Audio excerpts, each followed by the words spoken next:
What is up YouTube, and welcome back to another RiftGuides WildRift video. It is a new patch, and this time we have a lot of balance changes which, number one, matter and, well, are a little bit troll, but we know our Riot games, so Jinx was too OP last patch, so we're gonna nerf her again. Anyways, that is just a joke, don't worry, Jinx is fine. So now welcome to our second balance patch of the 6.1 cycle. We hope you're enjoying your time in the star-studded galaxy and have been lighting up your constellations and earning rewards. This patch, we are reworking an oldie but goodie Garen. Additionally, the black market mayhem is making its arrival, and of course some balance changes. Oh, Mr. Garen is getting a change. I wonder what can possibly go wrong, Riot Games.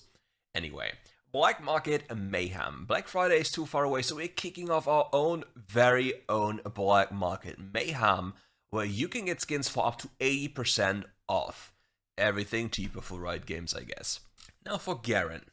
Garen has been with us from the beginning and has been a sturdy tank for every team, but this patch we're reforging his might in the form of a fighter. We've updated the maneuvering of Judgment to better suit a tanky fighter who just sticks to his target, and we're rewarding him for staying in the fight longer. For Courage, the previously hidden damage reduction has been replaced with a more visible shield, giving opponents clearer combat feedback. We've also improved how much Garen gains from durability stats, allowing him to better balance offense and survivability. Removed. Casting Courage grants up to 70% damage reduction within 1 second. New passive. Gains 10% bonus armor and magic resist. Another new active. Grants a shield that decays over 2.5 seconds, absorbing 65 up to 155 plus 20% bonus health in damage. Okay. So we only see about the first damage reduction within the first second, but I don't read anything about the damage mitigation afterwards that's being removed. So I guess he keeps that? Which means this is even more insane, unless this is an oversight, because Garen's second ability has multiple damage reduction instances. Burst reduction, the very first one in the first second, anti-damage reduction afterwards. So with this, this can be a little bit crazy. So I'm kind of concerned about that. Luckily it's only bonus health. So, and not like total health, but yeah, still. That is a little bit, I need to see when this champion goes live on the 29th of May. Anyway, Judgment, this is the craziest change for Garen. Enemies set by the edge of the Blade Storm take critical damage. That is gone. New, the number of spins increases with champion level up to a maximum of 11 spins. On PC, this also scales with attack speed, but apparently we don't get it into WildRift. I don't know why, but yeah, here we are. Ending Judgment early reduces its cooldown. After hitting an enemy champion 6 times, Judgment applies 25% armor shred for 4.5 seconds, and it deals 20% damage to the nearest enemy. So Black Cleaver will be absolute core on that champion. Imagine Black Cleaver, you just completely destroy enemies' armor. Because apparently Judgment armor shred, as you read it here, is a debuff to the target, which means you're reducing their armor to all people, not just to you. Which then means other champion classes like assassins or AD carries will deal even more damage to this target.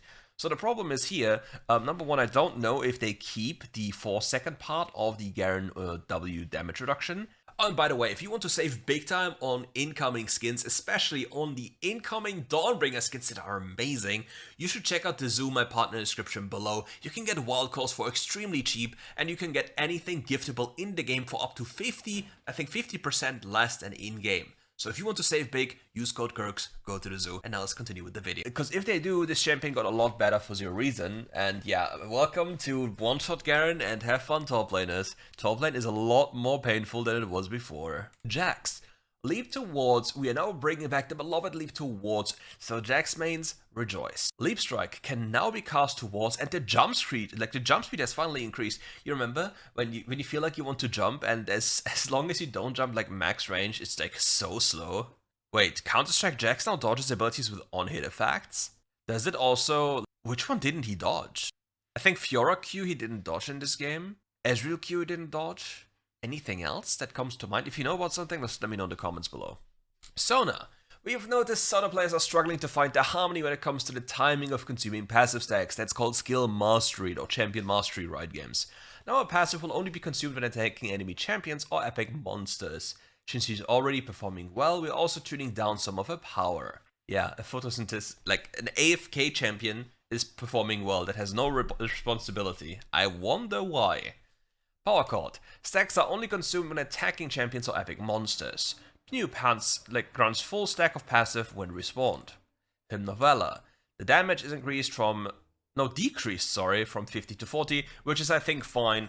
There's just one rule when you play against Sona and bot lane. Just don't take bone plating. It's not worth it. It will be gone instantly and it will have barely any value, like 1/3 of its value. You're better off just taking Zombie Ward and just guaranteed, more or less, get ward stacks on that one. Up to 25 AD or 50 AP, and it's gonna do more than bone plating in that regard. Okay, Poppy, huh? Poppy has been doing well in the Baron lane. Well is an understatement. She has no counter within the game so far. She can force every matchup. The only thing that can happen is she gets outscaled. But if you play together with someone and you just play super aggro and abuse your lane power, you just solo the game. There's nothing that can be done. This champion is too broken. But we want her to be more of a viable jungle. Her clear wasn't even that bad. Wasn't it like 137 or something? Well, giving a hammer a little extra oomph so damage to monsters has been enhanced. Hammer Shock. Maximum damage to each strike based on performance percentage health to monsters is now increased from 30 to 40 to 70 to 100 to 110 to 160 to 150 to 220. 220. I say. I mean, I guess this helps her to secure objectives better, but I don't think Poppy deserves the buff in any way. The biggest problem for Poppy jungle players is that they don't understand that they have a good jungle clear, which leads them to fall behind. I've seen a big bunch of tanky junglers that just completely neglect any type of gold income and just flip gank after gank after gank, even though their champion can farm well.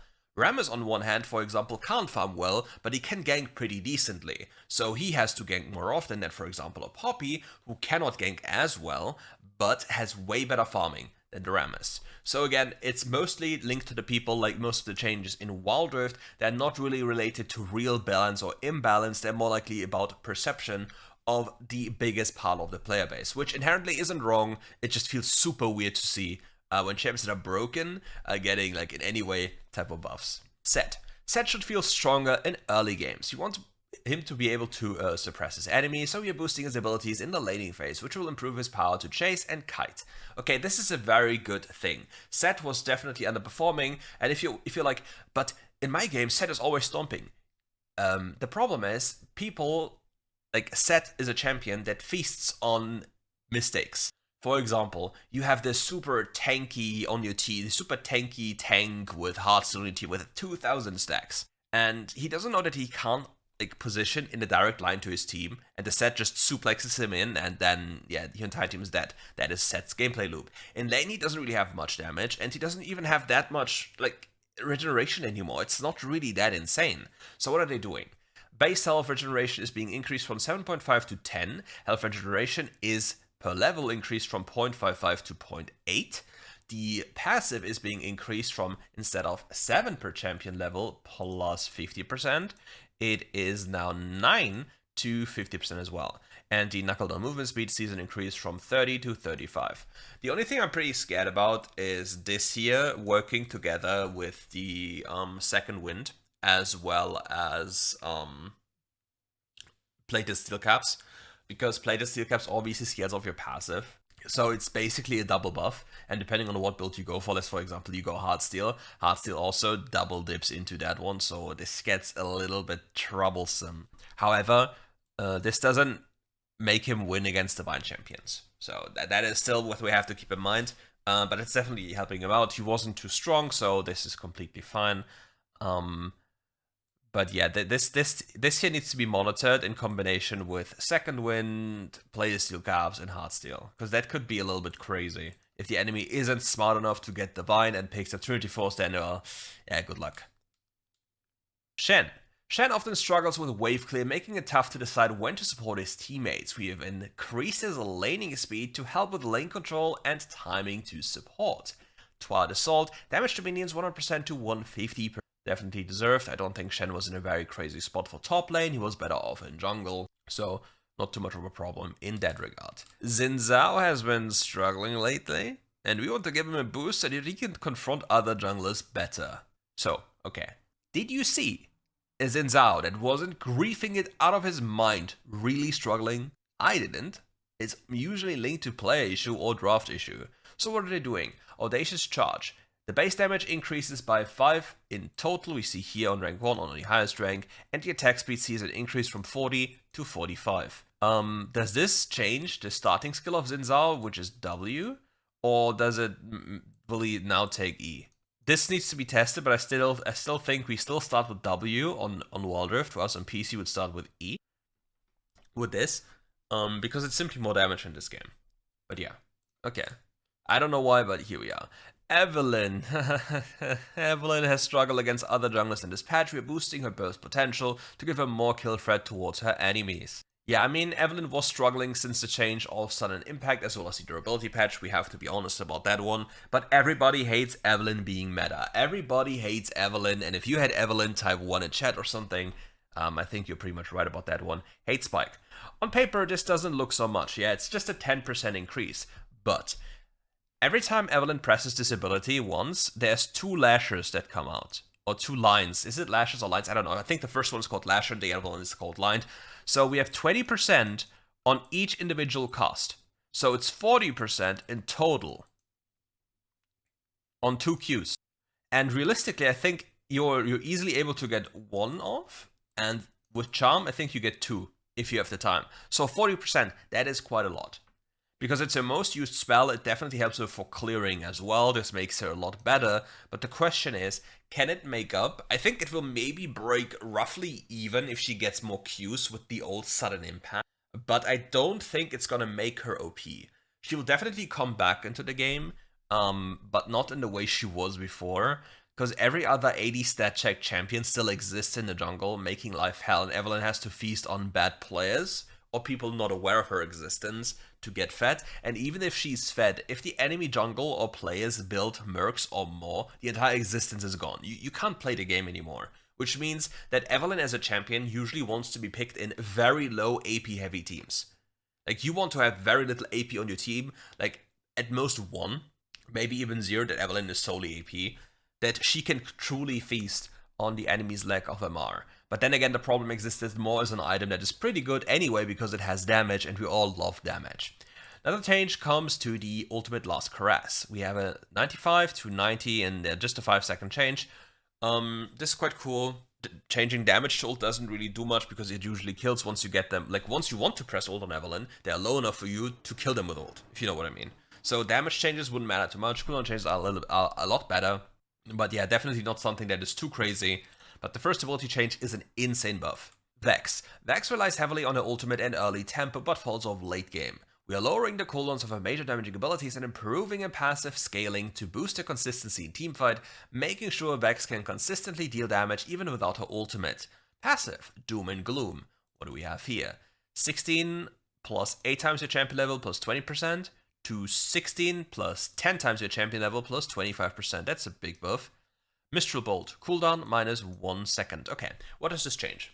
So Vex's problem is still the same. This champion is a relatively committal champion if you want to play her with ultimate. If you don't, then you don't have a spell.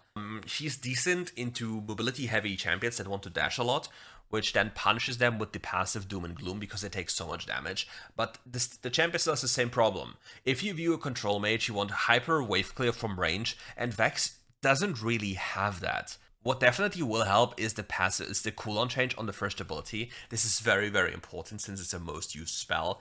But I don't think, like, if we talk about Vex being like A or S tier, like let's say she's A tier, this will not magically put her into the like in the S tier because it doesn't fix the fundamental problem. Because Vex is only a champion that can be like okay. Okay in WildRift terms means it's bad. Bad in a sense of it's not top tier, because we have these two extremes in WildRift of giga broken and not giga broken. And the moment something is not giga broken, it's usually like it's just bad in WildRift terms. And then like for Vex to get to this point here, she has to get buffed even more, because otherwise she will only remain a worse choice. Because in WildRift, you just don't want to take the worst choice unless you enjoy playing the champion. And with Vex being still the worst choice compared to other champions, it's still going to be bad. I know the yappening, but that's just my thoughts. Alistar. Alistar often struggles when facing ranged supports. We're giving him a better shot in lane. Huh? I mean, Alistair level 1 doesn't play, Evelyn level 2 doesn't play, Alistair level 3 starts playing. So you just don't play till level 3. Base health increased by 30, and the pulverize cooldown, which is the knock-up, not the knockback with the way he moves, is being reduced by 1.5 seconds. If somebody currently knows the cooldown of Headbutt, if it's like now the same to this, then it's nice. If not, then I don't know what they're doing. So yeah, but Alistair also, by the way, a quick little cheat. Alistair is mainly centered on his ultimate ability, which makes you tanky, which translates to you not having to buy defensive boots, which means you can buy CDR boots, boots of lucidity, which then again gives you more combos and more ultimates because you have more haste, which in the long run will probably perform way better than defensive boots. But that's something only a few people do. That's something you have to keep in mind when playing Alistair, which you can use to your advantage. Yone. Ha, yeah, we are reworking how Yone benefits from crit items, shifting more power to late game scaling while reducing early threat according to his current performance in game. Way of the Hunter passive. They're reducing the crit damage by 10%, it's gone. So you deal full damage now. Every 1% of excessive crit is converted to bonus attack damage from in a ratio from 0.4 to now 0.6. And his first ability, crit damage of Mortal Steel, is seeing an increase from 165 AD scaling to 175 AD scaling, and with Infinity Edge from 195 to 205. Next, what we see is we see a nerf to his second ability, which is I think fine because this is very uninteractive. 1% nerf, also on the highest level you see. So my problems with this is Yone was fine. You wouldn't blind pick Yone, but it was a champion in top lane, which is the worst lane in a sense of surviving punishment. Yone was a champion, if you mess up, you die. It's not like, you can view him more like an AD carry in top lane. Any melee champion, any tank top lane can just pick up defensive boots and second wind. In current WildRift, playing Yone with defensive boots, as well as going full defensive, is not going to do too much, because the battle will be you kill them first or you die. And these stat check champions, until you have items on Yone, will just feast on you if they're better, or you're worse. And that's one of the biggest problems Yone had. With this here, Yone gets even more damage, which matters, however, only once he starts building crit. But Yone's itemization usually was Blade of the Ruined King, like attack speed boots, Blade of the Ruined King. Then we have here the choice of crit or divine. Then again crit or divine. And then it's like defensive. Like often we see like a shield bow here on 2. But yeah, with this, I think for laning it's not possible to go Solari unless you're mid lane. Solari charge blade on Yone in top lane is probably a death sentence. In mid lane it might be possible. Pretty much possible, I think. But yeah, this is going to help him if he goes Solari early. Because yeah, crit damage being reduced is gone now, so that's what we have to keep in mind. But he will perform worse early game in lane. Like, he will perform worse early game in lane, which was already a problem for bad Yone players, but he'll perform better as the game goes on. So, technically speaking, it's nerfing bad Yone players in early game even more than they were, and it buffs Yone when Yone starts being okay or good even more. But yeah, I don't know why they're buffing him, it's crazy. Yasuo. We've adjusted Yasuo so you'll get enough crit scaling from items alongside some nerfs to his base damage so that tank Yasuo is less of a threat to his opponents. We've also decreased the shield duration of him to make him less oppressive in general. So, a base damage nerf from 62 to 58. Yone has 54 or something, or 52. Keep that in mind. Base health, 600 to 630. Health per level is getting increased by 8 from 112 to 120. The passive is seeing the crit modifier is being reduced or removed. They don't deal less damage with crit. The same thing that happens to Yone happens to Yasuo. We see 0.4 to 0.6, and the shield duration is reduced from 1.5 to 1 second. Even more, we have first ability changes. The base damage is seeing a decrease as well, starting the second level from 60 to 55, from 95 to 85, and from 130 to 115. The crit damage, however, is seeing an increase similar to Yone, but at the same time, the base damage has been nerfed. So this is more, again, incentivizing building AD. The same thing applies to, obviously, the crit version.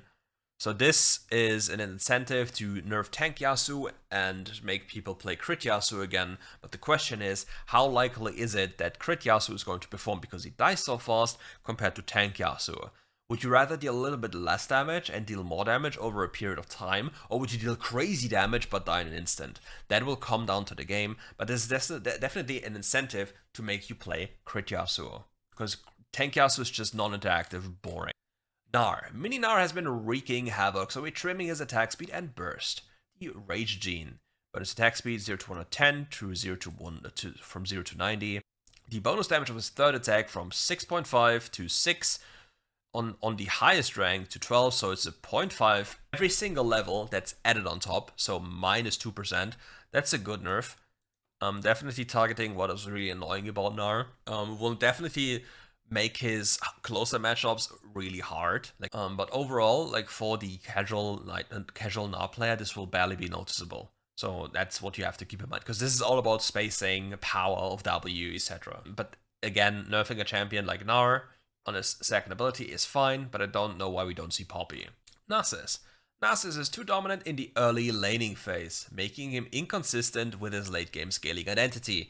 Nasus is not too dominant from levels 1 to 4. He starts being dominant level 5 or on the first reset with Sheen and Boots of Lucidity, which you guys have buffed to have mana regen, which removes every single level of skill Nasus had previously because he had to manage his mana. That doesn't exist anymore. So what are they doing? They're pulling back his early sustain and damage so he can fit a bit better as a late game monster. Base damage 66 from 62 to 62, base attack damage scaling per level 4.55 to 5, magic resistance 38 to 32, Soul Eater passive from 12 to 8 to 18 to 16, from 24 to 24. Increased by level 1 to 5, so on level, okay. And what do we have here? Stiffening Strike, cooldown 6.5 up to 7, so it's a 1.5 second increase, and the base damage from 30 to 20. So now comes the funniest part about this all. Riot Games had the choice to either nerf CDR boots and remove the mana regen of them, or they had to specifically target Nasus. The reason is, as I said earlier, Boots of Lucidity completely remove all the skill required to play Nasus, because 1 Q is about, 1 W is about 4 to 5 Qs, and 1 E is about, I think, 6 Qs, if not more. So if you ever used one of these, like be it W or E for fun, you would completely jeopardize your laning position because you don't have enough mana to do anything, because you can't just get it back. With Boots of Lucidity, that one doesn't exist, which makes it a lot easier for the Nasus what did I just say? Which makes it a lot easier for the Nasus to just pilot and survive these early stages until he gets off his first reset for everything. Like the moment he just has Boots of Lucidity, which is easily accessible because you start with the Ruby, like everything is fine. Like he just has to survive to these boots, and then he can do whatever he wants. And then level 5 onwards, specifically when you have Sheen and Boots of Lucidity, you will die. So this nerf doesn't make this nerf doesn't kill Nasus. It really doesn't. It really doesn't. Because this nerf primarily affects the 1 to 4 category, or pre-Sheen, pre-Lucidity. Obviously, the changes will impact Sheen power, but again, if you think about this, he will get close to his prior values anyway pretty soon. And this magic resist change is kind of a joke because mages can't kill Nasus. They just can't. They really can't. So yeah, this makes Nasus weaker, but he's still, thanks to Boost of Lucidity and the mana regen, a champion that is definitely scary to face, so he will stay permabanned for most of the people unless you want to play it, or have the counter picks available to him. Amumu. We're keeping Amumu's fast kill in the jungle, but lowering his ganking power and ability to fight. Now if Amumu misses his crowd control abilities, he will face more threatening consequences from his enemies. Bandage Toss. What do we have here? We have an increase in cooldown by 1 second, even on the highest rank, and we have a base damage reduction by 10 as well on the highest rank. The ultimate is getting an increase in cooldown by 10 seconds, we see here. So this here doesn't really do too much for him. Good that they target his ultimate. But yeah, this champion is still going to be super easy to be played, which is like one of the biggest things why you play Amumu. He's super easy, does good damage, at least during the early mid game. Like late game's not that much damage, it's all about the crowd control. But yeah. Like to see these changes, but yeah, it doesn't fix the early power of the Amumu. Rise. Rai's late game burst is too high, so we are lowering his damage across the board. The base health 690 to 660, the overall damage sees a decrease from 90 to 80, which is a 5 flat damage reduction. He is a 10, sorry, 90 to 80 is a 5, yeah, good one, good math. 90 to 80 is 10, starts reading the 5s back here, I just know what's wrong with my brain. 165 to 155, and ability power scaling from 50 to 45, which is a 5, this time is right, decrease in power. His third ability, Spell Flux, sees a decrease in flat damage starting on level 2 of the spell by 10, 20 on 2, and 30 on the highest ability, and 5% AP scaling lost. The funniest part is they should actually nerf his third ability on level 1 and not starting level 2, because it's the lowest cooldown ability that a mage has with the highest damage available to it in the entire game, if I'm not wrong. So that's kind of funny. Looking at these nerfs, they're nice because nerfing Rise is like very important, but again, I'll quickly describe it to you.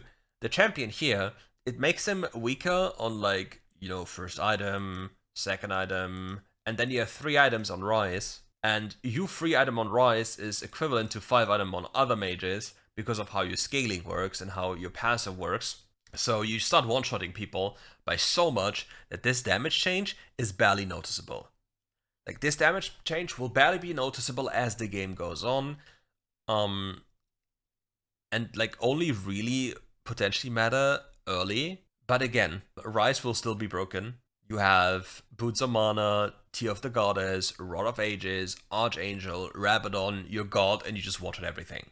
That's like the thing. Lowering his health is important, makes people be at least more quote-unquote mortal. But yeah, Rise is primarily balanced around the person's ability to maneuver him.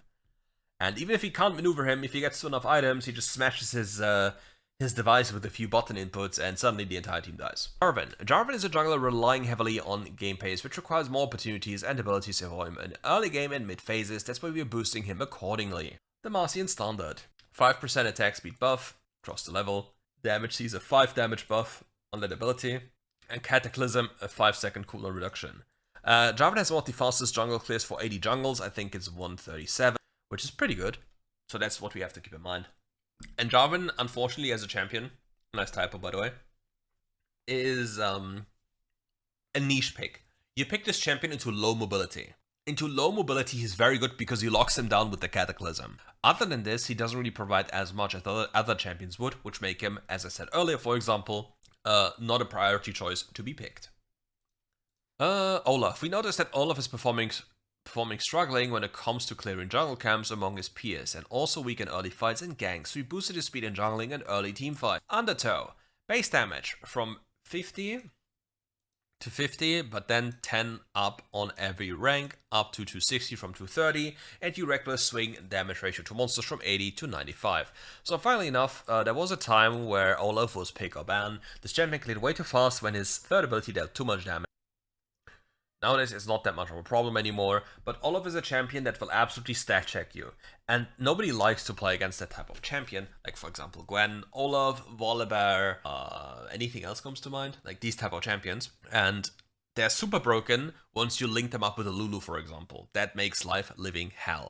For general jungle, it is nice to see a change for Olaf, but I haven't seen Olaf struggle unless you just blind pick him. If you blind pick Olaf, you will struggle. You want to pick him into certain drafts, which offer, for example, high CC, so you just avoid CC, like high CC immobile champions. You're like, okay, Olaf, let's go.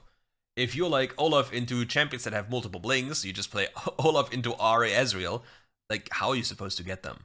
Vi. Vi is another jungler that heavily relies on game pace. She's not performing to her expectations in early mid-game, so we're boosting her accordingly. Okay, so we are buffing every jungle. That is fine if you pick him in fine positions, unless you just want to randomly pick these champions because you want to play the champions. So, okay, let's say high-end, low-end, mid-end. So people will just randomly play the champion here, and they will completely underperform even in the, like, they'll have like good or decent games, and on the high end where people know what to do on the champion, potentially, then champion becomes broken. And that's like one of these things where we just touch champions that are okay or good and make them even stronger. Let's do the changes here. The passive is seeing a change from 4.3 to 8.5 with a 0.03 attack damage to 4.8 to 9% with the same attack power scaling. The base damage of the first ability is seeing an increase by 5, and then it escalates to the charge rank to 330, so 10 on the max rank. But it was already okay. This makes her better. Kind of confused as to why this happens. Definitely helps her into like tankier champions because of the percentage change here. It's not a world-changing thing that this happens. But yeah, it's like buffing Lee Sin on kick damage. Like, huh? Why would we do this? But yeah, this change isn't world-changing. Still a buff to a champion that shouldn't get a... Gameplay changes. Battle Fantasy. We've increased the early base damage of Battle Fantasy, so mage champions can pick it up in the early stages of the game when they're looking to fight. Why would you buy it when you're looking to fight? What's the point? Because you only on the ability you hit, you deal damage. So like, this is you, this is them, this is enemy other champions. You hit this champion, Battle Fantasy procs. Nice. You hit them with Ludens, and they're close to the other champions. Oh, Ludens procs. That's more damage. That's how it works. Plus, Battle Fantasy doesn't work on wave. So if you need it for wave clear, the item doesn't do anything for you. So it's inconsistent, unreliable damage. Base damage is increased from 80 to 85. The Flame Blossom from 100 to 105. I still don't see a reason to buy this item. Doesn't do anything. Malignance. What do we have here? Malignance should be more cost efficient for champions who heavily rely on their ult, so we are bringing down its price and boosting the attributes it provides. Total price 3,000 to 2,900, and we see an ability power increase from 75 to 80. So the problem I see with Malignance is bought by people who should never build Malignance. For example, I see Echo building Malignance. Why is Echo or why is Orianna building Malignance? What is going to change by building this item? Aren't there other items available that are simply better? And are you not just losing damage by building this item on champions which are not designed to have Malignance on them? Which then again skews the idea of Malignance being weak, because Malignance is good or mandatory or broken on the right champions, so they're making it even better for them. Again, Swain, for example, is only really functional with his ultimate ability. Malignance does this, makes Swain in good Swain games absolutely insane. Other champions like Kassadin would go for Malignance later on into the game, like for example on 4th item, and then Malignance becomes a really big problem because your ultimate spawns a zone the size of America. Oh yeah, and Ari, by the way. Redemption. We've adjusted Redemption's build path to better support tanky enchanters with sustainability for themselves and the team by reducing the healing and shielding scaling runs to certain support champions. We see the build changes, we see 350 to 400 health, healing and shielding ratio down to 0, healing value from 50 to 6%, from 40 to 8, from 40 to 7%. This is just combating AFK enchanter supports that always.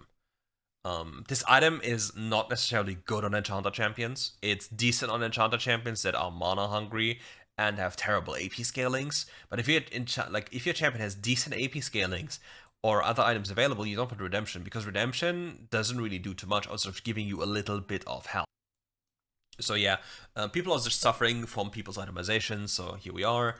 The for fun Swain build is still going strong with this, but yeah, please don't play tank Swain. Even if it's fun, please don't.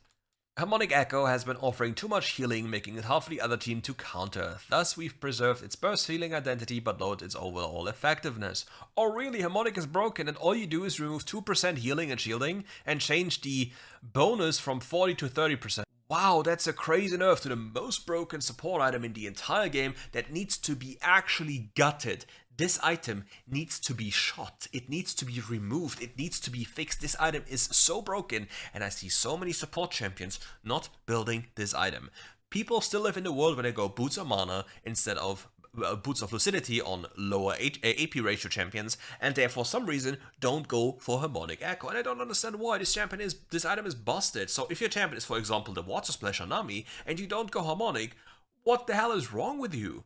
What are you trying to do? This item is busted. You just completely give somebody a second health bar. It's stupid. Okay, Crash Out ends. Oh, next Crash Out starts. Staff of Flowing Waters. As an all-around stat-rich item, Staff of Flowing Water has become too efficient. We've increased the cost and trimmed the stats it grants to the user. Huh? 2,600, 20 to 10, 10 to 8. Providing heal or shield to an ally grants the ally 15 haste, you and the ally 15 haste, and 20 to 40 AP. Providing heal or shield to an ally grants you and the ally 10 haste and 20 to 40 ability power. So you just lose 15 haste. You just lost 15 haste from the item. It got more expensive and less shielding and healing. Why are we nerfing staff? This item wasn't even a problem. It was Harmonic Echo being a problem.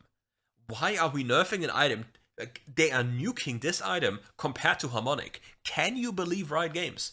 That we change staff to this degree, but on Harmonic we say, yeah, the healing will remain the same, just a 2% nerf, and they have to get below 30%, you know? No problem.